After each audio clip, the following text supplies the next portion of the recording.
Wow, that was just like some random technical difficulty as many times as I've gone live on YouTube. I don't know why it was just playing games with me. I hope you guys can hear me now. I'm gonna resend this thing on Twitter to let you guys know that I'm up and running. Hopefully you've gotten notifications. Y'all, Twitter is a hot mess. Okay.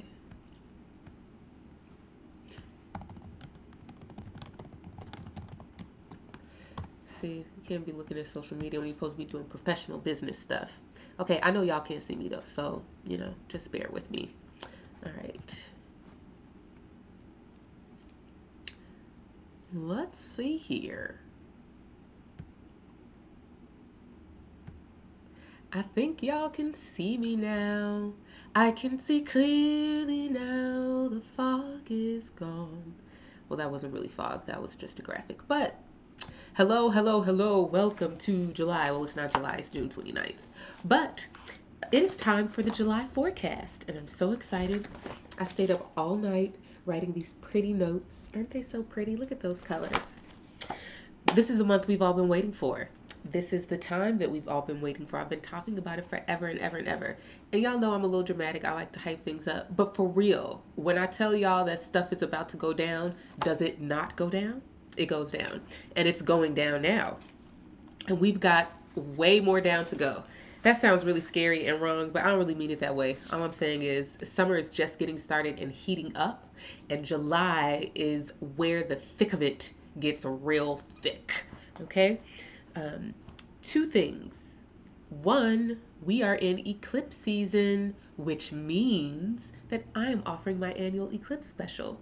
In the comments or link, whatever, where is it? The description box. I put the URL where you can download. Let me get myself together. I put the URL where you can schedule your eclipse reading with me. It's 1 hour. We are going to pull together your eclipse story, past, present, and future. Where is it is in your chart? What does it mean for you? What past events correlate to present, to future outcomes? And what can you do to be empowered with it all? You should book with me. That's really my most popular reading every year because it's one thing for something to be happening and for me to do videos and you to read all the different horoscopes, but there is a specific application for your chart, and a professional, competent astrologer can help you do that. Let's start by talking about a big picture overview for July. There's a lot going on, and I don't really know where to start. Even though I wrote these notes, I'm feeling like it's all so much, but I'm going to try my best to keep all the information organized and help you guys understand what is going on, how it affects you, what's happening in your life, etc., etc., etc. And I just need to pull this up to make sure that I can hear your comments and stuff. Yeah, send me. Hey, Brittany. Hey, Reed. Thanks, Reed. All right, we're good. We're good. Okay. Whew. Man, I told you I wrote all these notes and I'm still like, where do I start? Okay, we're going to start by saying that Mars is retrograde for the entire month of July. No, this is not a Mercury retrograde. This has nothing to do with commerce, communication, correspondence, technical glitches and things like that. Those kinds of things may be happening, but yeah, not so much what Mars retrograde is about. So let's talk about that. What else is happening this month? Jupiter is stationary direct. Jupiter has been retrograde since January, I think. I like to be specific and I didn't write that down. So let me tell y'all what it is by looking at my calendar here. I believe it is January. Jupiter retrograde. Where is it? Yes. No, February 8th. Jupiter went retrograde at 29 degrees Libra. This month of July 2018, Jupiter is stationary direct. That means it is going to appear to stop moving backwards through the zodiac. Pause for a hot second, grab all of our attention, and begin traveling forward, gradually picking up pace. It will finish the rest of its transit through Libra. Scorpio's next. I'm low key excited about that. We are in eclipse season. 2 eclipses this month. We're going to talk a lot about that. And Mercury. Mercury stations retrograde at the end of this month. Mercury entered Cancer this past week, so June. It's going to stay there till September. In advance, I'm sorry. It's not my fault, but I'm just saying, I'm the bearer of the news. I apologize for the news that I'm bearing to you that Mercury will, in fact, be in Cancer until September. And if you recall, earlier this year, we had our first Mercury retrograde, which was also in a water sign, Pisces. So there's more water. This time it's Cancer. We're going to be talking about that. As far as the big picture, the first and the third weeks are relatively quiet, but don't believe that hype. The second and the fourth weeks are full of activities.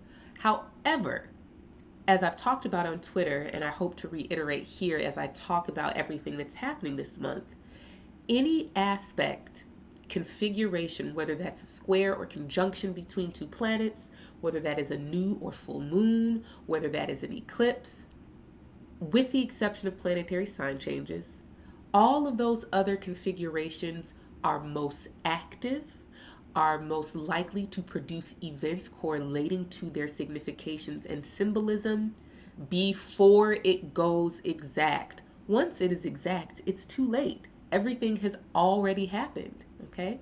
So when we talk about the days and weeks that are most busy in July, it's important to remember that those weeks in between are not quiet just because you don't see anything on the calendar, or there may not be anything happening precisely on that specific date.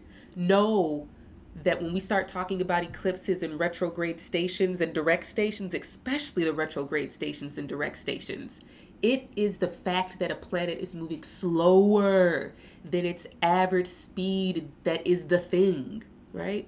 So let's dive into week one. Remember, I said week one doesn't have too much going on, but I've done that explanation. July 4th, that is Independence Day in America. And I just wonder, what independence do we have to celebrate this year? Because it looks like Russia's our new government. But anyways, July 4th, Venus enters Leo. Venus is still ahead of the pack. Venus is the first planet to transit through every single sign this year. Why? Because Venus is going to station retrograde in October.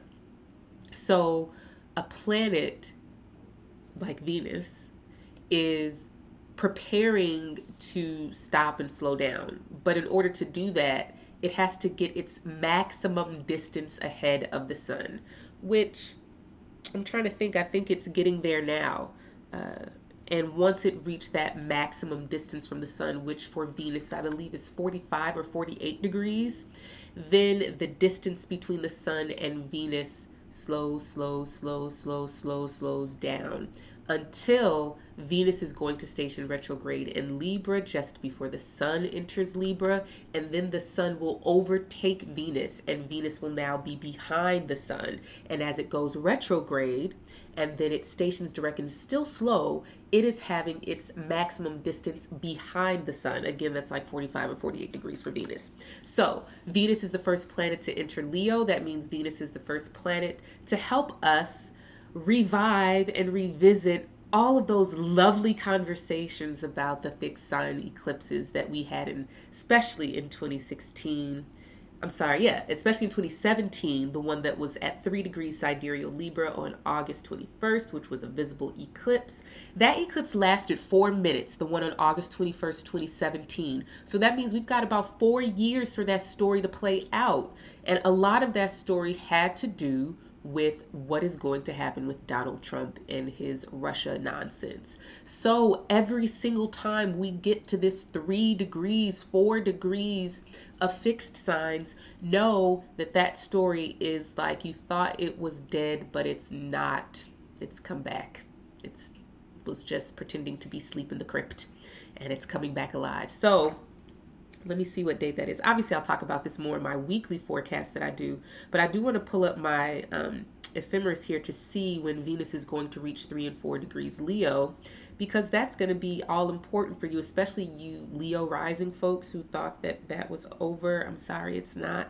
Won't be for a while. This fall is going to really bring you the business with this Jupiter and Scorpio stuff. Okay. Venus enters Leo, as I said, on July 4th. It's going to reach 3 and 4 degrees of Leo on July 9th and 10th. So that is re-triggering all of that 2017, 2016 stuff that you thought was over, my friends.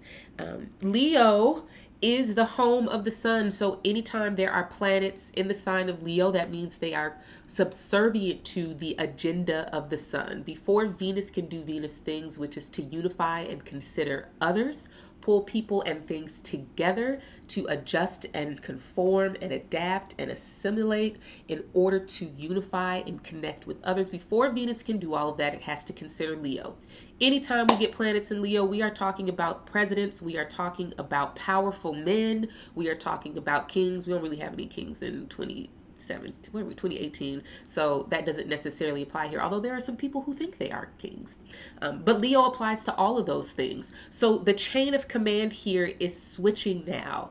Remember, every time that Venus changes signs, which it will on July 4th, that means that our conversation, disposition towards, and the way that we are dealing with this long-term Jupiter in Libra transit changes as well. So when Venus was in Cancer, which it was for all of June, we saw Venus really talking about all of these Cancer themes. It was just wild how accurate that is, right?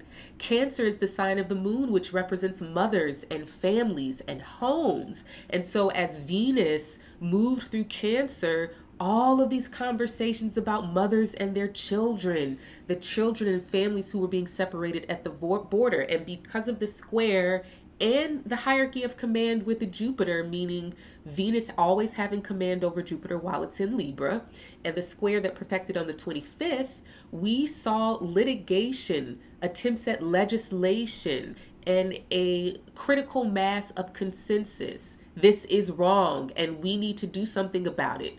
One day after that Venus in Cancer square Jupiter perfected. And if you look at my June forecast video, I said this. I said that around that date, we are going to get important legislation policy changes around the separation of families. And lo and behold, on June 26, a court decision came down that Trump must stop separating families, and he's got 30 days to reunite children with their parents and 14 days for some kids. Now, who's going to enforce that? We don't know. We'll see. So now Venus is in Leo, and there is a sextile relationship. So this is a much more supportive relationship between Venus and Leo. The square is always about tension, friction, conflict, two people trying to do things. They are not on the same page. They are working at cross purposes. Somebody must relent. Who's going to relent? But now with the sextile, there is an opportunity to cooperate and work together. That's with Venus in Leo and Jupiter in Libra. So now that Venus is under the command of the sun, what powerful men, what men are going to play roles in continuing the story of justice for and by women, fairness and equality? We saw with this full moon in Sagittarius, which was under the command of Jupiter in Libra. The full moon in Sagittarius yesterday was conjunct Saturn, and we saw a very old Saturn judge, which is what Jupiter stands for, announce that he's going to retire, complicating things even further. Going to be very, very interesting. I'm going to come back to that story when we talk about the eclipses, because I do believe that that is going to be very, very important long term for the new eclipse sign pairs that are beginning this month. I will be talking more about Venus and Leo and what's happening in my weekly forecast that I do on Twitter. But for now, just know that Venus is not really making any aspects while it is in Leo. It's going to sextile Jupiter at some point. But other than that, every other planet is going to either be out of aspect or in the sign adjacent to it. So maybe we can watch the moon, but I don't know. We'll see. All right. July 5th, Mercury gets its turn opposing Mars in Capricorn.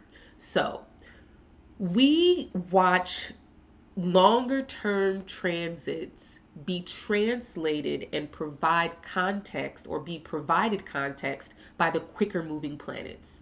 So we've watched planets all oppose Saturn and Sagittarius, planets in Gemini, Sun, Mercury, and Venus. We've watched planets square Jupiter in Libra while they were in Capricorn earlier this year. And we've already watched Venus square that. So remember, Venus is ahead. Venus is doing everything first. Venus is women. Venus is consensus. It's agreement. It's us coming together and say, hold up, wait a minute. I think we can agree on all of this. So how are we going to move forward? What are the collective actions that we can take in order to assert this particular agenda? If we have consensus, how do we impose this idea, enforce this consensus? That's what Libra does. Libra imposes an idea. It's saying that this is what we've agreed to, and these are the rules and regulations that we're all going to abide to. Somebody's got to enforce it, right? So now Venus is already opposed Mars. Mercury is next, followed by the Sun. So Mercury is just picking back up on what Venus did. I talked a lot about this Cancer Capricorn sign pair because it's really important to what's happening this year with all of the eclipses. I talk about Cancer being the home or under the command of the moon as being about the body. And the body has a couple of connotations. It is our physical body. So, what are the needs of our physical body? What is the biological, the emotional, physical dwelling place, food, family, tribe, belonging, connection, safety, security, mother, father? All of these things are Cancer by way of the moon, the things that the body needs. But the body also has another connotation, and that is the body of people. So whenever we look at mundane astrological predictions, which is what I do in my Aries Ingress, side note, that tweet is pinned to the top of my profile on Twitter. So if you go to Twitter at People's Oracle, you can see all of my predictions for the US for 2018 and 2019. I am transferring them to the blog so you can read them a lot more easily. But when you look at mundane astrological predictions, the moon in any particular chart represents the public, citizens, the actual people. What is their focus on? So now when we talk about these transits like full moons or oppositions between planets in Cancer and Capricorn, we know that Cancer planets are under the command of the body. The people have the say. And the opposition to Capricorn is talking about the existing structures in place. Do these existing structures that are in place serve the needs of the body? How do we find that balance between imposing order, imposing a method via regulation? That's Capricorn. How do we find balance between reinforcing existing structures of order and ways of doing things? Imposing regulations on things. How do we do that, but also not completely snuff out the body? How do we serve the needs of the body by providing structure, right? But then the body is fickle, right? By way of the moon, it's changing faces. We need a responsiveness to deal with the body. So how can we create structures that can be responsive to the needs of the body? This goes for us individually in our natal charts as we are examining what these conversations between Cancer and Capricorn mean, whether that's via a Mercury-Mars opposition, which is going to happen on July 5th, or the eclipse that's later in the month. So be thinking back to June 21st when Venus opposed Mars, and now Mercury is doing it. All right. So let's move on to the second week of July. This is when a lot of stuff is happening. July 9th, Mercury in Cancer squares Jupiter in Libra. Again, Mercury is following the path that Venus has already set. Venus has already squared Jupiter on Libra on June 25th. This particular Mercury in Cancer square Jupiter is very, very important. I just get a little bit heavy every time I have to talk about a Mercury retrograde because they've just been so icky this year. The Mercury retrograde in Pisces, I think I did a blog post and I called it Anchored at Sea. Like, that's what it felt like. It was just like almost 2 months of emo Mercury in Pisces. Granted, a lot of that has to do with my personal chart, which is none of y'all business, but still, Mercury in Pisces is in the sign of its detriment and fall.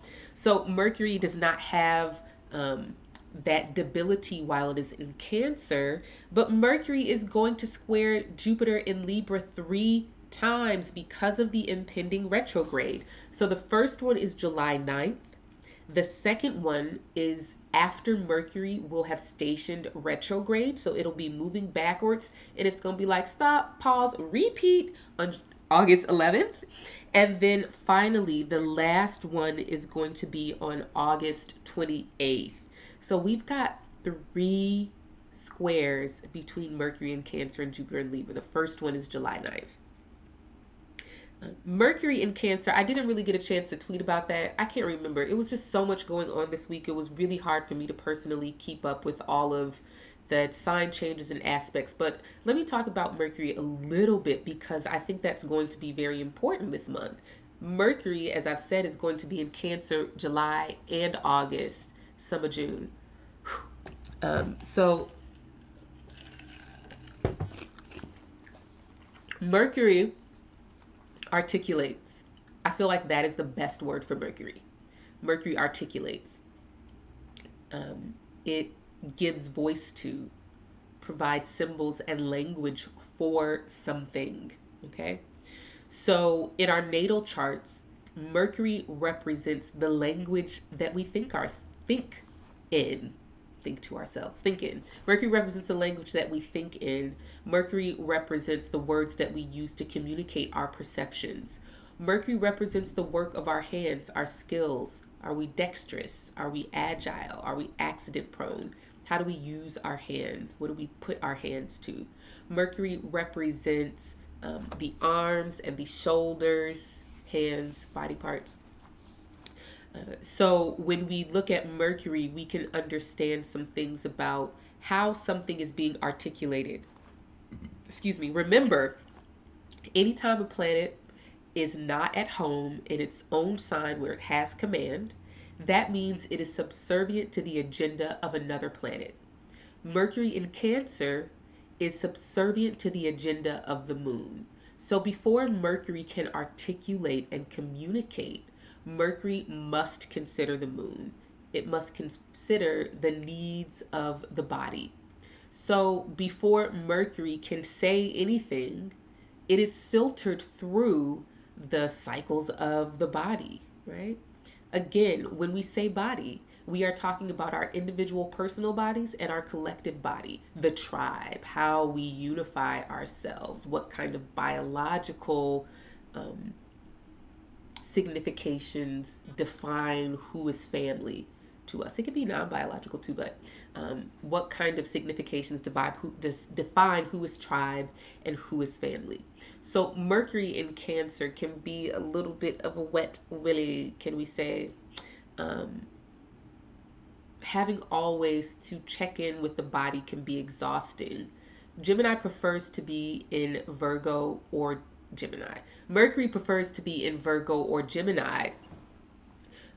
In Virgo, Mercury can be orderly and logical and use tools in order to solve problems and complete tasks. In Gemini, Mercury can use language, words, and symbols to articulate something. So you can think of Gemini, the air home of Mercury, as being about words, language, symbols, the idea, right, that we articulate. And then Virgo, being the earth home of Mercury, is about the earth tangible form. So this is tools that we use to solve problems. Okay. So in Cancer, this is literally not a comfortable place for Mercury to be. It either prefers to be grounded on earth or have some distance and perspective in air signs. So in water, how can Mercury breathe? So we call this condition peregrine. Peregrine means to be totally in like this weird place that's not familiar to you, kind of foreign. It's not hostile, but it's like, okay, I'm supposed to be in a library, or maybe I'm supposed to be like building something with my hands, but I'm literally in the water right now. And I don't really know exactly what I'm supposed to be doing here. This is Mercury in Cancer. So, as we move through this month with Mercury in Cancer, it becomes really difficult to communicate objectively. It becomes hard to take things at face value. You tend to take things more personally when planets are in Cancer because you want to know what it has to do with you and how it affects you and your body and your well being. Um, when I talk about planets in Gemini, I always say it ain't that deep. And for Mercury in Cancer, Cancer's like, yes, it is very deep. It's deep like water. Come with me. Let's go swimming. And Mercury's like, you got like a life jacket, a raft, or something like that. Gosh, it's a long transit. So you guys just have to start dealing with it and accept it for what it is. What else do we have? Okay, so I was talking about Mercury in Cancer squaring Jupiter and Libra on July 9th. But that's like this double whammy thing happening because July 10th. So remember, days leading up to a station. July 10th, Jupiter stations direct. So really, from now, which is, what are we, June 28th? June 28th onward, Jupiter is already at the degree where it's going to station direct. So it means it's sitting at the same 19 degrees or within that degree for days and days and some weeks. That is the station. That is the retrograde. That is the Jupiter demanding our attention, being emphasized. We're focused on it. It is what is most important. You think of something that stops in the middle of traffic, right? If something is stopped in the middle of traffic and everyone else is going, everyone starts to slow down to turn and look at it. They call it a gaper's delay here in Chicago when there's an accident and the accident is not in the way of traffic, but all of the people turning and looking their head turning their head and looking at the accident are slowing down traffic. So Jupiter in Libra is causing a gaper's delay this month. Mercury is like, I am going forward, swimming in Cancer, and it's like, I've got to square Jupiter, but now I've got to like totally turn and divert my attention to Jupiter. Jupiter in Libra, justice formed by women, fairness and equality, judges, justices, legislators, administrators of the law, they have our attention. So we're thinking about all of these primaries. We're thinking about all of these women who are running and winning and setting precedents. We are talking about all of the Supreme Court decisions. It's just like been day after day after day, major decisions coming down. But remember, no one planet can control anything unless every planet is in their sign. So maybe that, but that's not happening this month. What that boils down to is that there really is this interdependence and interrelationship that we can see manifested in astrology, but it correlates to a principle in real life that just because we have a Supreme Court doesn't mean that they get to determine everything. Someone tweeted something very, very poignant and accurate on Twitter the other day, and I shared it. I feel like I have to share it again. Every single abolitionist case, meaning talking about the abolition of slavery, that came before the Supreme Court was struck down. Not one Supreme Court decision was made. That is why we have other parts of the government. That is why we must sweep the blue wave, right? When we vote in the midterms this year. So I've been talking a lot about how I know it feels like things are awful and getting worse. But what you must understand is that in order for people to move out of their comfort zone and do something different, they have to personally feel like their own safety and well-being is at stake. This is what Cancer is about, and having these eclipses in Cancer and Mercury retrograde in Cancer and all of these planets in Cancer squaring Jupiter in Libra is that people's own sense of tribal safety and security must be disrupted and upset in order for them to be responsive and take action. That is why this Mars retrograde is so important, because Mars is about threat perception. Mars in Capricorn is about establishing structures and imposing order in order to respond to the threats that we perceive. If you don't perceive any threat, you just sitting back like this, right? You just laid back, chilling out. But we don't have time for that. Everyone needs to get up and vote. And so, for as extreme as this seems, those of us who have the movement of our limbs, the well being of our mind, and the freedom to act, we got to get busy, right? So, get up off your humbum butts. Turn off the pity party music, as I said. Let's see. July 12th, there's a new moon. Gosh, there's so much happening this month. New moon solar eclipse. That is July 12th. This is the first of a pair of eclipses in Gemini and Sagittarius. My brain feels like water. I cannot get my words together today. Right. This is the first of a series of eclipses in the sign pair Gemini and Sagittarius. So I would like to take you back just a few months. There was this thing that happened earlier this year, and I called it mutable madness. Why was this mutable madness? Because at one point in March and April, every single planet in the sky was under the command of Jupiter in Libra. Now, how is that so? That is because at one point, the Sun, Mercury, and Venus were all in Pisces, while, including the moon, while Mars and Saturn were in Sagittarius. Both of those signs are Jupiter-ruled signs. I call those mutable madness. And I also said that we would do well to pay attention to the stories happening at that time in our mutable houses, because we are getting ready to have some mutable eclipses, y'all. Actually, side note, I was trying to figure out what the hot degrees were for 2019 as I'm working on my 2019 Sidereal Astrology Guide. And I made like columns, what's happening, what's the sign, what's the modality, and what's the degree. And y'all, mutable signs, everything is happening in mutable signs. Mutable and fixed. Cardinal gets a break. Cardinal, this is your year to get your business flipped, turned upside down, and all of that stuff. But along with mutable signs, next year, like, everything is happening. So this eclipse that's happening on July 12th is really a proper beginning to the stories of next year. So where is Gemini in your chart? Where are you challenged to take things at face value? Where are you often overstimulated? Where is there a lot coming at you at the same time? Where are you having to be dealing with new ideas, new information, lots of activity? This is Gemini. Gemini says, look, people, it's not that deep. This is just a book. It's just some words. Doesn't matter. Great example of Gemini this past month while the Sun was in Gemini. I believe Mercury was in Gemini too. Melania Trump went to go visit the kids in the prison, and she had on the back of her jacket, "I really don't care." And on the one hand, everyone was like, oh, it just wasn't anything. It was just a style. It was just a jacket. It didn't, right?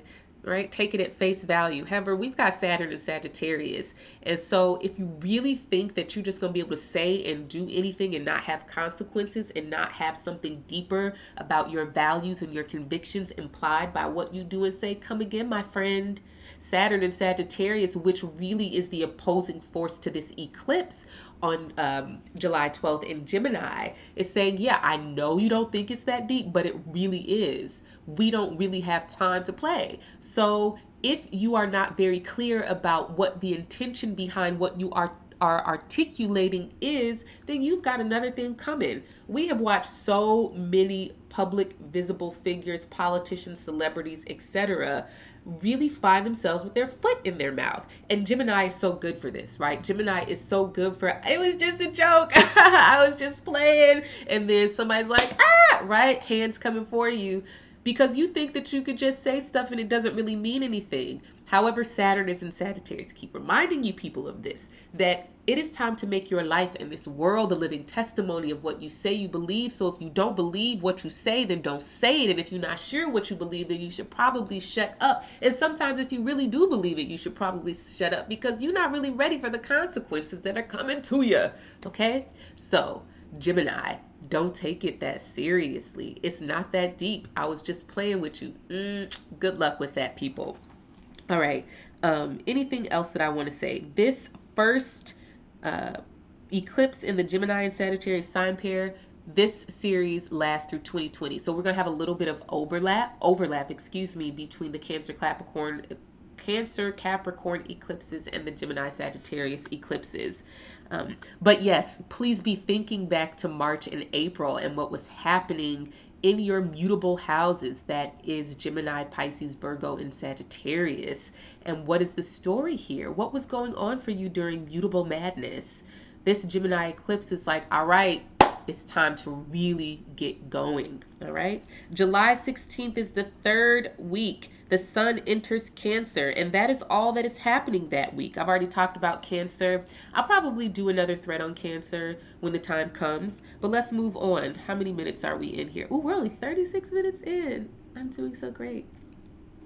Let's see here. Let's see here. I see y'all questions. Let's pause. Astronauticalism, so much learning. I know I give so much information, but I love it. Emily Lynch says, I would be curious to hear your thoughts on the current political climate in the States and where it's headed.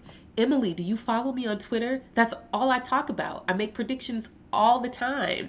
I will re-up some of those predictions so that you can read them. But you should really follow me on Twitter because I don't want to take too much time in this video to talk about it. Maybe at the end, if I can make it under an hour, I will do that. All right. Let's talk about this last week of July. All right. So there's this thing happening. There's always a thing happening. That's why I'm here to tell you about it. But the thing happening this summer is that the last week of every month, so June, July, August, is like booyah in your face, right?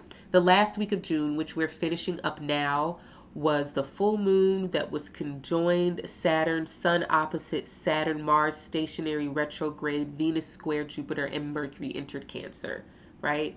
All this last week of June. So when we get to the last week of July, Mercury is going to station retrograde. The Sun in Cancer is the last planet to oppose Mars in Capricorn. But just like this week, we had a full moon. It wasn't an eclipse, but the Sun reached its annual opposition with Saturn at the same time as the full moon that was in the sign of Saturn, Sagittarius. So the Sun was in Gemini. You've got the moon and Saturn's right here. Moon is coming up on Saturn. And just like that, Sun is opposed Saturn. Sun is opposed the moon. We've got a full moon. Okay. So now the last week of July, on July 27th, the same thing or a similar thing is happening, except that this time, this is an eclipse. Okay. So the Sun and Mars are reaching their opposition. The Sun in Cancer opposed moon in Capricorn. At the same time is a full moon. At the same time, it is conjoined the North and South node. So we have a full moon lunar eclipse in Capricorn, conjoined a retrograde Mars in Capricorn. I think this would be a great time for me to kind of talk about some of that political stuff because that's really, I think, the best way to talk about this. Mars stations retrograde every other year. Mars is a rogue planet. It does not have a very predictable retrograde pattern like Venus. Venus stations retrograde in the same sign at about the same degrees every 8 years. So we're going to have Venus station direct at about 16 degrees Libra later this year, station retrograde rather, at about 16 degrees Libra and directed like 1 degree Libra. 8 years ago, in 2010, that was the exact same Venus retrograde. Mars, it's really not about that. I'm going to let you know what I'm going to do before I do it because I just like for you to know. No, Mars is a disruptor. Mars is the original Uranus. Everything that you attribute to Uranus is Mars. Mars is disruption. It is pushing back against the status quo. Where Venus says, I care so much what you think. I must consider your feelings. I want you to like me. Please love me. Make me happy. Right? Mars is like, I don't care. Mars is like, I will not consider your feelings. Matter of fact, as a matter of principle, I'm gonna push back against whatever you think that I should agree to. right? Mars is personal autonomy and freedom. Mars is freedom. Mars is the right to feel what you feel, the physical strength and ability to do what you want to do when you want to do it, right? So when we talk about Mars retrograde, Mars stationing retrograde or direct, we are talking about all of those things demanding our attention. Remember what I said about a retrograde station or direct station of a planet? It is like everyone else is driving in traffic and then some car just comes and stops in the middle of the intersection. It ain't necessarily blocking traffic, but you can't help but to look at it and pay attention to it and see what's going on and be affected by it. So Mars retrograde in Capricorn conjoined the full moon at an eclipse is just like the last time this happened, 1971. And the last time before that, 1939. That is rare. Retrogrades for Mars and like Leo, Scorpio, Libra, those happen not with a predictability per se, but with more frequency. Mars in Capricorn retrograde in the last 100 years. It's only happened twice before. That is why I call this unprecedented. Unprecedented means there is no previous pattern or framework to provide a reference point for what is happening. Okay? The United States right now has no reference point or framework in order to understand what's happening. Have there been very awful and difficult things that have happened in the history of the United States? Absolutely. Is this the worst? No, it is not.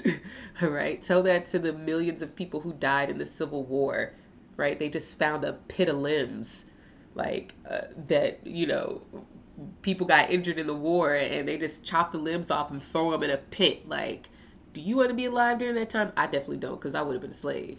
But at the same time, that does not take away from the difficulty of what's happening. However, my job as an astrologer is to provide context, okay?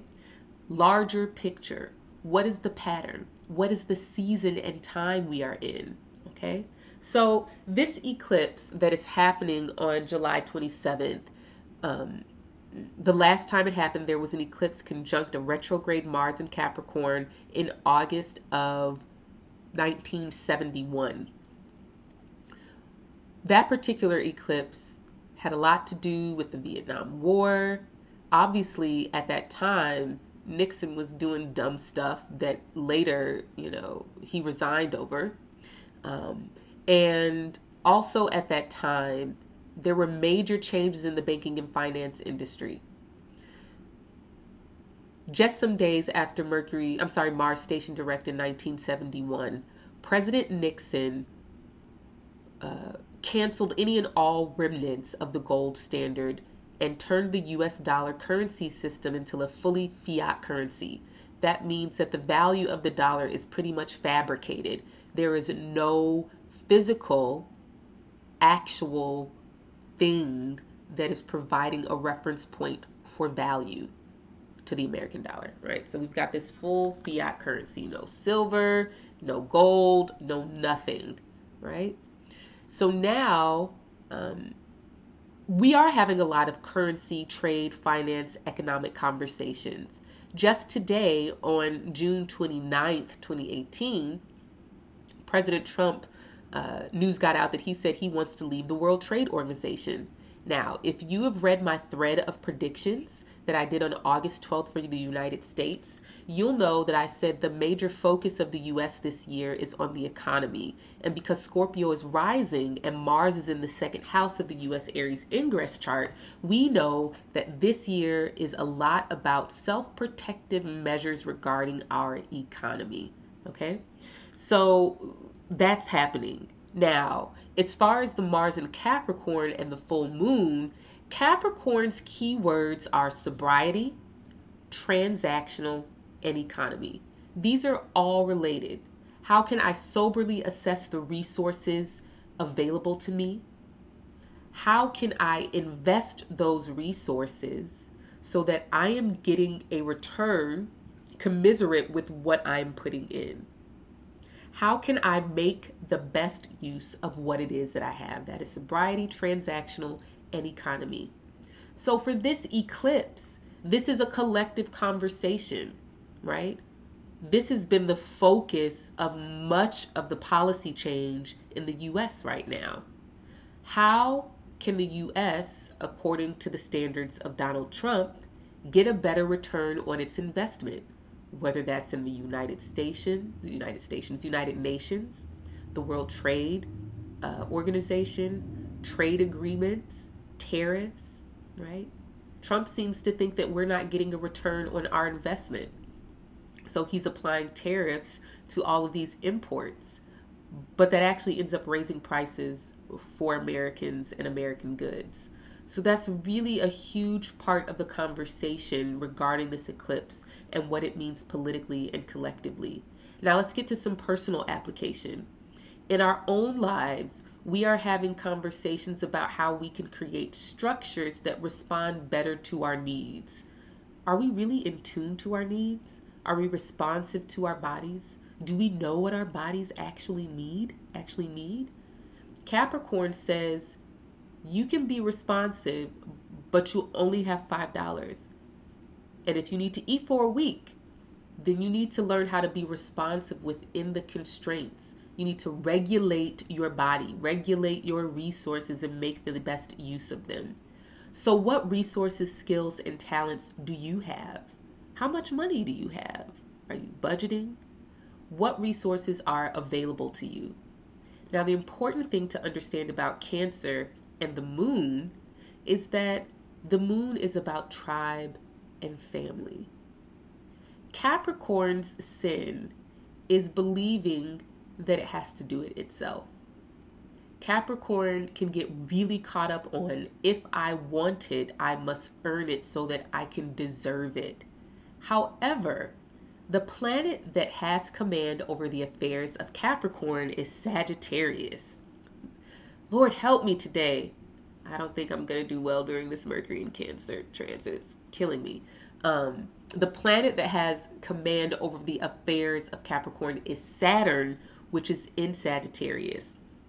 So that means that, okay, let's say this is Capricorn and this is Cancer, right? You have Cancer, Leo, Virgo, Libra, Scorpio, Sagittarius.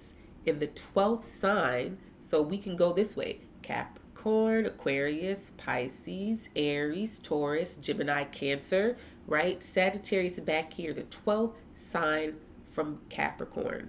So what we're saying is that Saturn, which rules Capricorn, is really undermining this, right? There's something that is undermining Mars's work and the eclipse's work, and this is Saturn. Adjacent signs like Capricorn and Sagittarius are the most different. You have a Saturn ruled sign and a Jupiter ruled sign. So you have one that is about working within what has already been established. Saturn is about fear of the unknown and reckoning with what you don't know. And Jupiter is about the possibilities. It is about expanding beyond the limitations of what you previously perceived was possible. Jupiter, which rules Sagittarius, where Saturn is right now until the end of next year, is about how do I interpret what is happening in my life. So we have this deeper thinking versus this sober accept what is reality thing. And this is really an uncomfortable thing, right? Anytime you have something in the 12th sign of something, so you have Saturn, the ruler of Capricorn, in the 12th sign from where Capricorn is, think of this as the 12th house. The 12th house is foreign. It's where you are far away from what is familiar. It's where there's distance, emotional isolation, but also this undermining of what one's natural way of doing things is. Capricorn's natural way of doing things is to take a piece of paper, make some columns, make their list, and figure out what they have, and project and impose a method, regulate, impose order on how they're going to make the best use of these things. But Sagittarius is like, yeah, there are some things possible that are outside of my purview, right? When we talk about Sagittarius in relationship to Capricorn, what we're saying is that where is there room for divine intervention? Where is there room for belief, for conviction, for purpose and meaning? Capricorn doesn't care about any of these things. It either is or it isn't. There is no should, there is no possible. There either is or there isn't. And so where Capricorn is really about you got to earn it and you got to deserve it. We hear so much of this dialogue happening when it comes to the immigration, right? These people have not earned the right to be here. They don't deserve to be here. This is what Mars in Capricorn is about, this regulation. And there's a light and shadow side of that. There's a good side and the bad side of that. There are some things that have run rampant and need regulation. And there are some things that's like, okay, wait, we need to have a little bit more nuanced thinking about this thing. We can't put people in columns and check them off, right? We need to deal with our humanity. So this is really the square between Jupiter in Libra and Mars in Capricorn that never really perfects, but the conversation is there, right? There has to be this, right? We have to find the way to compromise this tension between being so Capricorn. You can't earn and deserve everything. Everything is not going to be kind of come to you because you decided to work hard and you decided to put in the effort, and so now you get it. There are going to be times for a lot of us where it's like, I have invested my time, energy, and resources into this thing, and I am not getting a return on my investment. I am not getting what I have earned and what I deserved. And so there has to be some other way to deal with this. This is what Jupiter is, right? Jupiter is like, okay, you need to really consider other people, right? You can't do everything yourself. This is not just about what you've got and what you do with what you've got. You have to consider other people. And Cancer is saying that, okay, I know you have these rigid expectations about how to get the results and outcome that you want, but your physical body, your family, your tribe, this sense of belonging, right? This is something that's not easily rigid and put into categories. There's so many layers to this, right? But what we're seeing overall is that if Capricorn were to have its way, if Mars in Capricorn were to have its way, everything would be dealt with in this very practical manner. Everything would be very much, I have $5, this cost $5. Where is my product? Where is my return? You said there was a 12% rate of interest here, then you owe me way more than $5, right? So we have this conversation about economy, investment, transactional, collective, and personal. Where in your life are you expecting for things to function in this transactional way? Where are you overlooking your need for other people? Where are you overlooking the need and necessity to consider others? Capricorn is about practicality. That's where Mars and the eclipses are. Jupiter is about principle and consensus. Cancer is about responsiveness. Saturn and Sagittarius here is about elevation. It's about, okay, wait a minute, what's the bigger picture here? What do I really believe, right? We forget that our beliefs about what is possible colors how we interpret things, okay? We've got all these stories going on in our lives collectively, individually, but I think that the one thing I want to leave you with under this Capricorn eclipse that's happening on July 27th is that we want things to be predictable. We want order. We prefer to know that if we take a certain action, it is going to produce a certain outcome. We want to know that there is a structure to things. Structure is very, very, very important. However, much like a pot that holds a plant, eventually becoming too small for the plant, this is where we are now, both individually and collectively. Growth doesn't happen forever, but in the times where there are growth, it's not that the pot is inherently wrong, it's just that we need to be responsive to the growing needs of the body. And so, if the structure that is meant to regulate and provide a framework, a protected case for growth, becomes too small, then it begins to take the life of the body. This is where we are now. That is Cancer and Capricorn. Jupiter says, what is the consensus around how we respond to the needs of the body, Cancer, and how we regulate the resources that we have available to us? Saturn and Sagittarius is totally like this weird, because Sagittarius doesn't aspect Cancer, and Sagittarius is the 12th sign from Capricorn, but it can talk to Jupiter, right? So while Jupiter is talking about consensus and legislation and law and fairness and justice and equality, right? Sagittarius is like, okay, I can work with you. I don't know what these other people are doing, but I can work with you. We can have these conversations about what's possible based on consensus. We can have these conversations about how my personal convictions inform the kinds of relationships that I have. How do I make my life a living testimony of what I say I believe? How? How do we make this world a testimony of what we say we believe? Well, Jupiter is in Libra, friends, and that means vote. That means help to create a consensus. That means find agreement with others. All right? I think that that's all I have for today. July is a really busy month. I hope that you will find me on Twitter at People's Oracle, and that you will keep track of the greater details of everything that I've talked about this month in my weekly Sidereal Astrology Forecast. Every Sunday at 10:30 a.m. Central Time, I post a graphic that is outlining all of the events for that week, everything that I've talked about here, but now week by week and day by day, I contextualize everything so that when we talk about, for example, a Mercury Jupiter square, this aspect didn't fall out of the sky. It started somewhere. It started with a conjunction between Mercury in Libra and Jupiter in Libra back in the fall of 2017. So we need to look at the bigger picture of what's happening, right? How is Mercury helping us to articulate and deal with the larger themes of Jupiter and Libra?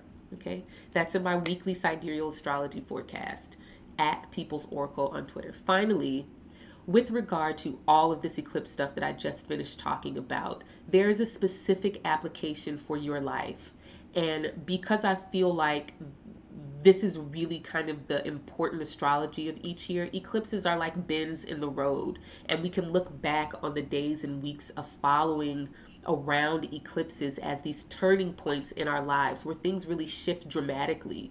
We all have these things that happen with or without astrology, but astrology is what helps us to keep track of the time and to figure out what the bigger picture is. If we know what time and season it is in our life, then we know when to plant, we know when to harvest, we know when to hoe, when to weed, when to let the land rest of our lives. And that's what I hope to do with you and for you in my 2018 eclipse special reading. So if you go to Oracle, let me not do that, orcle.me/18 eclipse. So I put that link in the description of this video, and you can copy and paste that and go there to schedule your reading. I'm only going to be offering it through July 23rd, and July is filling up pretty quickly.